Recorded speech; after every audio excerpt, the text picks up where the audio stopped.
திமுக அதிமுக அல்லாத மாற்றுக் கட்சி ஆட்சிக்கு வராதா என மக்கள் எதிர்பார்த்து காத்திருப்பதாக பாமக நிறுவனர் ராமதாஸ் தெரிவித்துள்ளார். வண்டலூரில் 27ஆம் தேதி நடைபெறும் பாமக மாநில மாநாட்டிற்கான ஏற்பாடுகள் குறித்து ஆய்வு செய்த ராமதாஸ் பின்னர் செய்தியாளர்களை சந்தித்தார். அன்புமணியை முதலமைச்சர் வேட்பாளராக அறிவித்து மக்களின் மனநிலையை மாற்றி வருவதாக ராமதாஸ் குறிப்பிட்டுள்ளார்.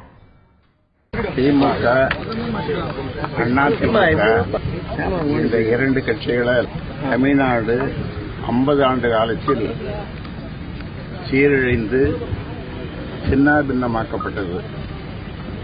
இதை சரி செய்வதற்கு ஒரு கட்சி, ஒரு மாற்றுக் கட்சி மாறாதா என்று மக்கள் இயங்கியிருந்த வேளையிலே பாட்டாளி மக்கள் கட்சி முன்வந்து ஓராண்டு காலமாக முதலமைச்சர் வேட்பாளரை அறிவித்து ஒரு இளம் தலைவரை அன்புமணி ராமதாஸை முதலமைச்சர் வேட்பாளராக அறிவித்து இன்றைக்கு மக்களுடைய மனங்களை மாற்றி வருகிறோம்.